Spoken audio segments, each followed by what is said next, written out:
नमस्कार, आप देख रहे हैं न्यूज इंडिया। मैं हूं आपके साथ पूजा मोहन पांडे। रोहतक में महिला कांग्रेस नेत्री की हत्या की खबर सामने आ रही है। हिमानी नरवाल की सूटकेस में लाश मिली है। कांग्रेस नेत्री हिमानी का पोस्टमार्टम है आज। राहुल गांधी की यात्रा में दिखी थी हिमानी। रोहतक में अकेली रहती थी हिमानी नरवाल। इसके पहले हिमानी के भाई का भी मर्डर हो चुका है। हरियाणा के रोहतक जिले के सांपला इलाके में एक सूटकेस में युवती के शव की पहचान हो गई है। कांग्रेस की सक्रिय कार्यकर्ता हिमानी नरवाल के तौर पर पहचान हुई है। इस मामले में बड़ा अपडेट सामने आया है।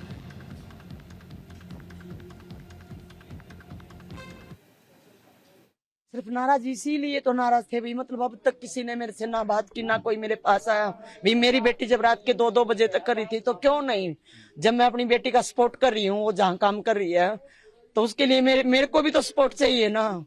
और किस लिए नाराज थी मैं इसी सपोर्ट के लिए ही तो नाराज थी भाई। अब तक साहब से आपकी बात हुई, क्या कहा उन्होंने मेरे किसी पे अब क्या बताए, सक्का तो कोई भी वो नहीं है। कांग्रेस पार्टी में वो हो सकता है, कोई हो सकता है तो, या कोई चिढ़ता बिड़ता कि इतनी जल्दी इतनी ऊंचाई पे कैसे पहुंची है। क्योंकि कुछ राहुल गांधी के उस प्रोग्राम में तो मैं भी था उनके साथ, भारत जोड़ो यात्रा में कुछ दिन रहा था मैं, फिर मैं वापिस आ गया था मैं।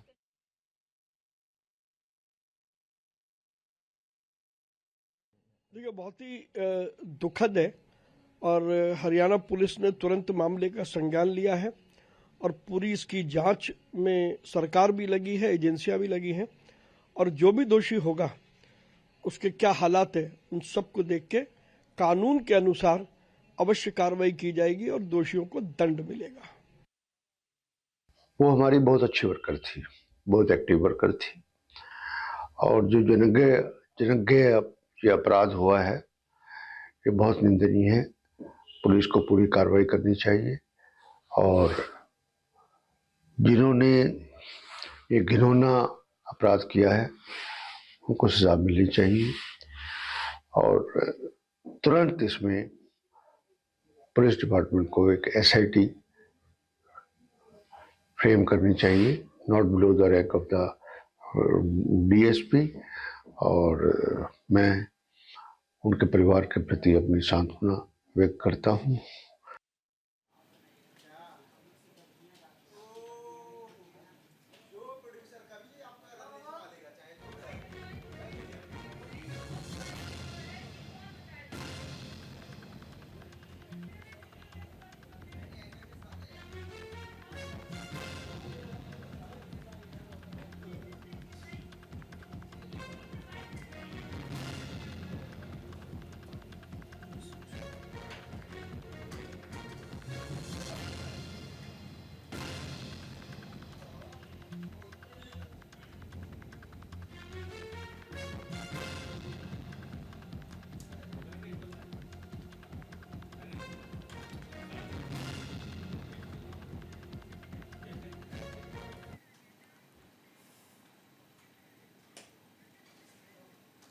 तो देखिए, कांग्रेस कार्यकर्ता हिमानी नरवाल की लाश मिली है सूटकेस में, जिसकी पहचान अब हो चुकी है।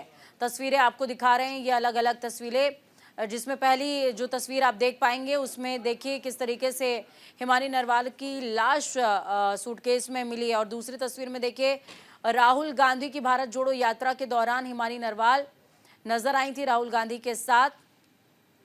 और भूपेंद्र सिंह हुड्डा ने हिमानी नरवाल को लेकर के कहा है कि न्याय मिलना चाहिए। हिमानी नरवाल की मां भी यही कह रही हैं कि मेरी बेटी को न्याय मिलना चाहिए। और हरियाणा के अंदर अब इस पूरे मुद्दे को लेकर सियासत जारी है।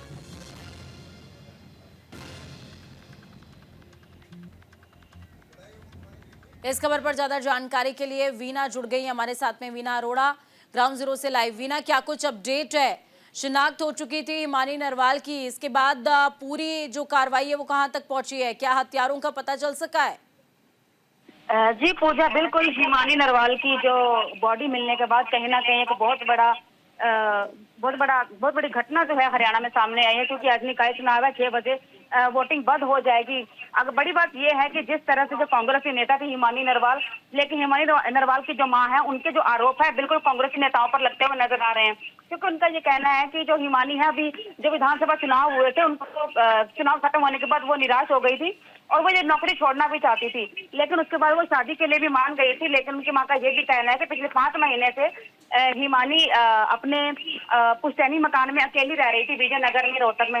लेकिन जिस तरह से यहाँ सांपला बस स्टैंड के पास उसकी बॉडी मिली, कहीं ना कहीं परिवार के लिए बहुत बड़ी दुखद घटना है।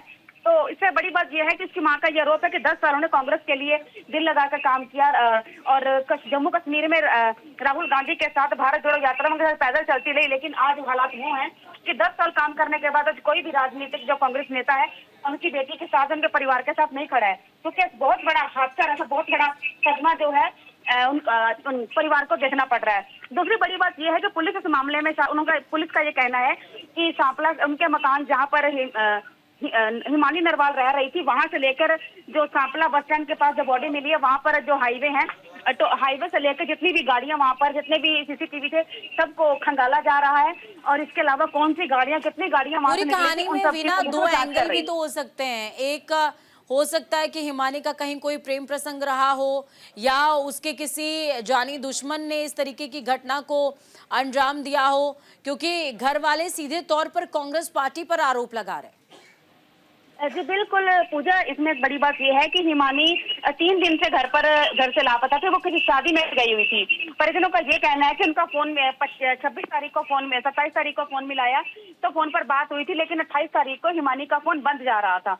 जैसे कि अगर हम बात करते हैं 4 तारीख है, लगभग 4 दिनों से हिमानी जो है कहीं ना कहीं इनकी माता पिता के साथ बातचीत नहीं हो पाई थी। लेकिन जैसे ही हिमानी का पोस्टमार्टम होने लगा और उससे घर वालों को फोन किया गया तो कहीं ना कहीं उसकी जब माँ वहां पर पहुंची तो उसकी माँ ने जो है हिमानी का जो शव है वो भी लेने से मना कर दिया। उन्होंने कहा है कि जब तक हत्यारों को पकड़ा नहीं जाता तब तक इसका अंतिम संस्कार जो है वो नहीं होने देंगी। लेकिन अगर प्रेम प्रसंग की बात करें तो ऐसी अभी तक कोई बात सामने नहीं आई है। लेकिन जब इसकी बॉडी हिमानी नरवाल के सूटकेस से मिली तो उसके हाथों पर मेहंदी जरूर लगी थी, वो किसी शादी में गई थी। लेकिन इसमें किसी प्रेम प्रसंग का जो मामला है वो अभी तक सामने नहीं आ रहा है, क्योंकि अगर हम परिवार की बात करें तो परिवार का जो आरोप है कहीं ना कहीं कांग्रेसी नेता पर ही कहीं ना कहीं लग रहा है, क्योंकि जिस तरह से हिमानी लगातार उनके साथ काम करती आ रही थी और आगे बढ़ती जा रही थी और उनकी मां का, हिमानी नरवाल की मां का आरोप है कि कांग्रेस के नेता उसकी इस तरक्की से कहीं ना कहीं उनको जलन हो रही थी और उन्होंने ही जो है उनकी बेटी के साथ इस तरह का जो है इस तरह की वारदात को उनको अंजाम दिया है। चलिए, बहुत शुक्रिया वीना हमारे साथ जुड़ने के लिए, अहम जानकारी साझा करने के लिए। रोहतक में कांग्रेस की महिला नेत्री की हत्या को लेकर के मंत्री अनिल विज ने कांग्रेस पार्टी पर निशाना साधा है।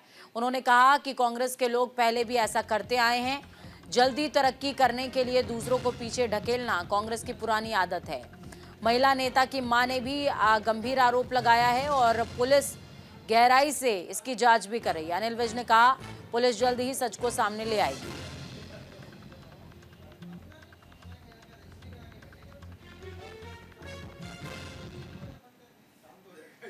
नहीं, जो उसकी मां ने आरोप लगाया है बहुत गंभीर मामला है और कांग्रेस के लोग पहले भी ऐसे करते रहे हैं। आगे बढ़ने के लिए दूसरों को पीछे धकेलना ये कांग्रेस की पुरानी आदत है। पुलिस गहराई से इसकी जांच कर रही है और जो भी सच्चाई निकलेगी उसको उसके अंजाम तक पहुंचाया जाएगा। भूपेंद्र सिंह हुड्डा का बयान इस बीच सामने आया है। कांग्रेसी कार्यकर्ता की लाश मिलने पर बोले हैं, हिमानी नरवाल की बर्बर हत्या का समाचार बेहद दुखद है, सरकार दोषियों को कठोरतम दंड दिलाए। रोहतक में कांग्रेसी कार्यकर्ता की लाश मिलने के बाद तमाम प्रतिक्रियाएं आ रही हैं। हरियाणा के पूर्व सीएम भूपेंद्र सिंह हुड्डा ने कहा है कि रोहतक में कांग्रेस की सक्रिय कार्यकर्ता हिमानी नरवाल की बर्बर हत्या का समाचार बेहद दुखद और स्तब्ध करने वाला है।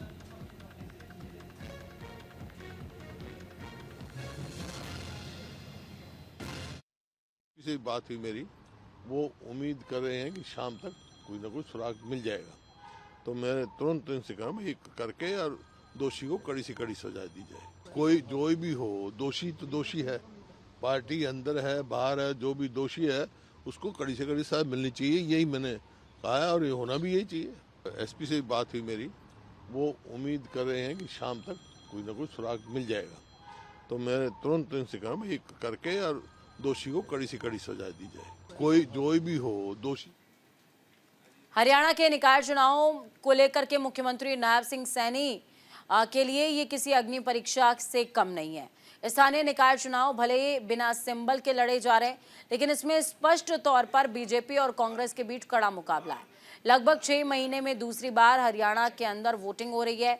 अक्टूबर 2024 में विधानसभा चुनाव के लिए मतदान हुआ, जिसमें जनता ने नायब सिंह सैनी पर भरोसा जताया। 6 महीने बाद 2 मार्च 2025 यानी कि आज फिर से वोटिंग हो रही है। सुबह 8 बजे से शाम को 6 बजे तक वोटिंग चलती रहेगी। 7 नगर निगमों में सभी वार्डों के महापौर और सदस्यों, 4 नगर परिषद और 21 नगर पालिकाओं के लिए सभी वार्डों के अध्यक्षों और सदस्यों के आम चुनावों के लिए वोटिंग हो रही है। इसके अलावा नगर परिषद सोना, नगर पालिका करनाल के असंध और नगर पालिका कुरुक्षेत्र के इस्माइलाबाद में अध्यक्ष की 3 सीटों के लिए उपचुनाव हो रहे हैं। इस बीच सीएम नायब सिंह सैनी ने लोगों से बीजेपी के समर्थन में मतदान करने की अपील भी की है। हरियाणा वासियों से ये अपील करना चाहूँगा कि आप वोट जरूर पोल करने जाएं, अवश्य वोट पोल करने जाएं, क्योंकि ये आप लोगों से जुड़ी हुई सरकार का मामला है। मैं सभी हरियाणा वासियों से ये अपील करना चाहूँगा कि आप वोट जरूर पोल करने जाएं, अवश्य वोट पोल करने जाएं, क्योंकि ये आप लोगों से जुड़ी हुई सरकार का मामला है।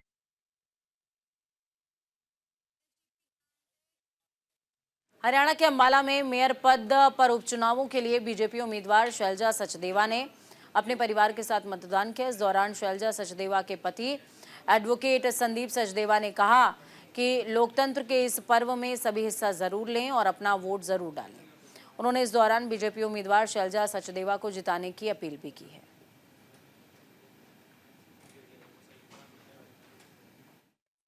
वासियों से अपील करता हूं कि अपना एक एक कीमती वोट घर से निकलकर अपने अपने मतदान केंद्र पर जाकर वोट डालें और शाम 6 बजे से पहले ये सुनिश्चित कर दें कि उन्होंने मतदान कर दिया है। मेरी सभी अम्बाला वासियों से अपील कि 2 मार्च आज यानी रविवार को मतदान के इस उत्सव में भारतीय जनता पार्टी की प्रत्याशी शैलजा संदीप सचदेवा, इन्हें नरेंद्र मोदी जी ने, माननीय मुख्यमंत्री नायब सिंह सैनी जी ने टिकट देकर चुनाव लड़ने के लिए आपके बीच में भेजा है। इनको हरियाणा में सबसे ज़्यादा वोटों से विजयी बनाएं, ताकि माननीय मुख्यमंत्री जी का भी सर फकर से ऊंचा हो और वो ये कह सकें कि अम्बाला की जनता मेरे साथ खड़ी है, पार्टी की नीतियों में विश्वास। हरियाणा के अंबाला में नगर निगम के मेयर पद के लिए उपचुनाव के लिए वोटिंग जारी है। लोग सुबह से बूथ सेंटर्स पर पहुंचकर अपना मताधिकार का इस्तेमाल कर रहे हैं, तो वहीं कांग्रेस उम्मीदवार अमीषा चावला ने भी मतदान किया है। हरियाणा के सिरसा में नगर परिषद चुनावों को लेकर चुनाव आयोग के दिशा निर्देशों के मुताबिक जिला प्रशासन की तरफ से मतदान केंद्रों पर मतदाताओं के लिए जरूरी सुविधाओं के लिए कई दावे किए गए थे, लेकिन सिरसा में इन दावों की पोल खुलती नजर आ रही है और मतदान केंद्रों पर दिव्यांग मतदाताओं के लिए व्हील चेयर तक उपलब्ध नहीं है। जिला प्रशासन की लापरवाही की वजह से दिव्यांग व्यक्तियों को भारी परेशानियों का सामना करना पड़ा। हालांकि हैरानी वाली बात यह रही कि बूथ सेंटर्स पर मौजूद अधिकारी सब कुछ देखकर मूक दर्शक बने रहे, लेकिन व्यवस्थाओं को दुरुस्त करने के लिए कोई आगे नहीं आया। इस बारे में मतदान केंद्र पर दिव्यांग वोटर्स का कहना है कि प्रशासन और चुनाव आयोग दावे तो जरूर करते हैं, लेकिन धरातल पर सुविधा नहीं देते। हरियाणा के अंबाला में लोकसभा से सांसद वरुण चौधरी अपनी पत्नी मुलाना से विधायक पूजा चौधरी के साथ मतदान करते नजर आए। इस दौरान वरुण चौधरी ने कहा, लोकतंत्र की मजबूती के लिए वोट जरूरी है। कुरुक्षेत्र में थानेसर नगर परिषद में सुबह से ही मतदान चल रहा है। लगातार लोग घरों से निकलकर मतदान करने के लिए बूथों पर पहुंच रहे हैं, तो वहीं पुलिस प्रशासन भी मतदान केंद्रों पर कड़े इंतजाम करती नजर आई और मतदाताओं में भारी जोश उत्साह भी देखा गया।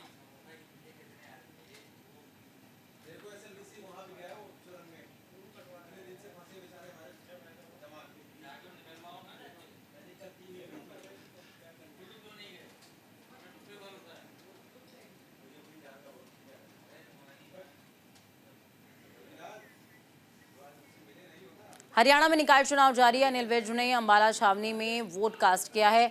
191 मतदान केंद्रों पर वोटिंग जारी है। मतदान के बाद बोले अनिल विज, ट्रिपल इंजन सरकार से दौड़ेगा विकास। 191 मतदान केंद्रों पर वोटिंग चल रही है।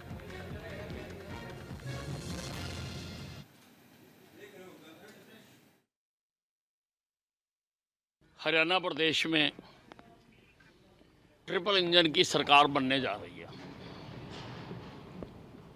और लोग भली भांति जानते हैं, अच्छी प्रकार से जानते हैं कि अगर तीनों इंजनों का मुंह, अगर तीनों इंजनों की दिशा एक ही तरफ होगी तो बड़ी तेजी से चलेंगे।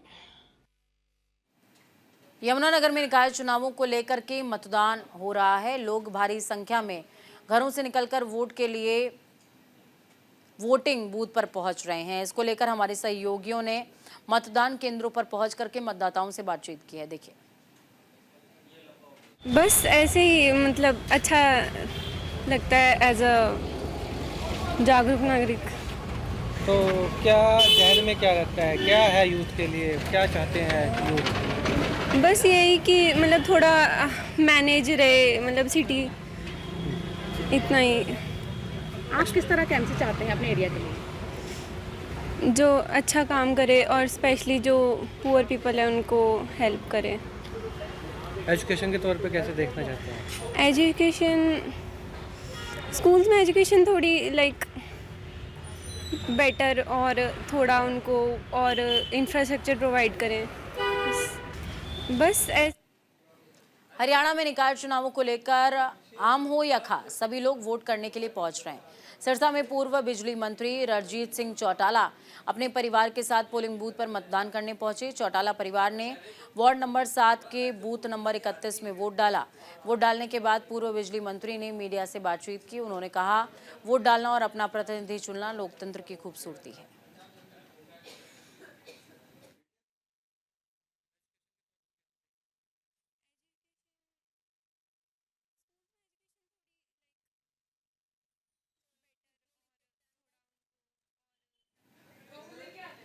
जालंधर में पुलिस और बदमाशों के बीच एनकाउंटर से 15 से 20 राउंड गोलियां चली हैं। पुलिस टीम को देखकर बदमाशों ने फायरिंग की है।